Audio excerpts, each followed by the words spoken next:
আকাশে মস্ত বড় চাঁদ উঠেছে। খোলা আকাশের নিচে রাস্তায় চলা রিকশায় বুকে ঠিকরে পড়েছে এক ফালি রূপালি আলো। দুজনার চেহারা স্পষ্ট দেখা যাচ্ছে। অভিকের দৃষ্টি সামনের দিকে ছিল। তাহিয়ার প্রশ্নে ওর দিকে নিবদ্ধ হলো। নির্দ্বিধায় বলল, অবশ্যই না, আমি আজ দায়িত্বের খাতিরে আসিনি। তাহিয়া ভ্রুকুচকে বলল, তাহলে কিসের খাতিরে এসেছেন? প্রেমোদ্দীপকের খাতিরে। তাহিয়ার চোখে চোখ রেখে তড়িৎ উত্তর দিল অভিক, যেন উত্তর দেওয়ার জন্য প্রস্তুত ছিল। তাহিয়া অস্ফুট স্বরে একবার আওড়ালো শব্দটা, প্রেমোদ্দীপক। ইতপূর্বে শুনিনি শব্দটা। লোকটা আজ কঠিন ভাষায় কথা বলছে। সোজা সাপটা বললে দিলে কি হয়? তাহিয়া করুণ গলায় বলল, আপনি কি সহজ ভাষায় বলবেন? তুমি ঠিক যেই কারণে এখন আমার সাথে এসেছ, ঠিক সেই কারণে আমিও এই সন্ধ্যাটা তোমায় দিয়েছি। ধীর স্বরে বলল অভিক। তাহিয়া কথার সারমর্ম বের করার চেষ্টা করল।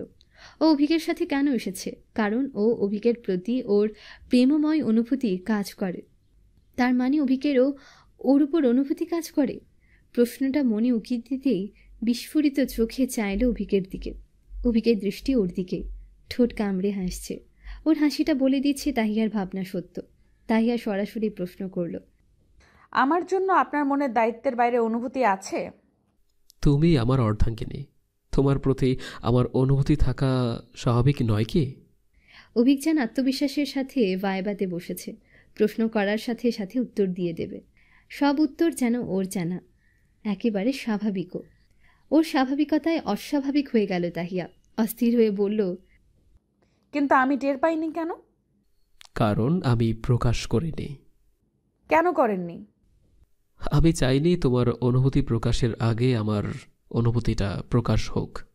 তাহিয়ার বিরক্ত ভরা স্বরে বলল, স্পষ্ট করে বলুন। তাহিয়া ধীর স্বরে বলে গেল, বিয়েটা তোমার অমতে হয়েছিল।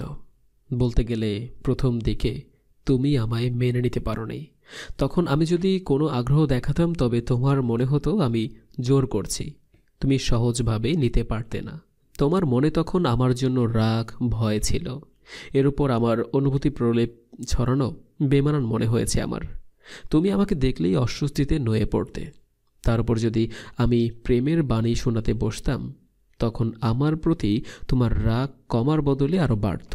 বিয়ের আগে আমার সম্পর্কে তোমার ধারণা জানার পরপরই আমি সিদ্ধান্ত নিয়েছিলাম বিয়ে হলেও শুধুই স্বামী হওয়ার দায়িত্ব পালন করব। অনুভূতিগত ব্যাপারে তোমাকেই এগিয়ে আসতে হবে।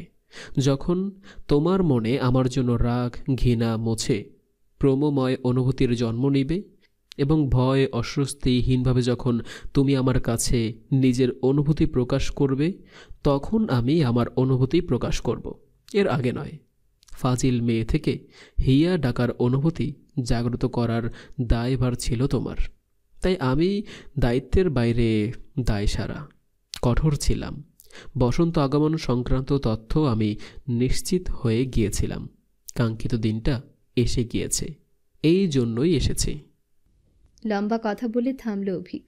লম্বা শ্বাস নিল। তাহিয়া শুনল, বুঝল। তারপর আবার প্রশ্ন করল,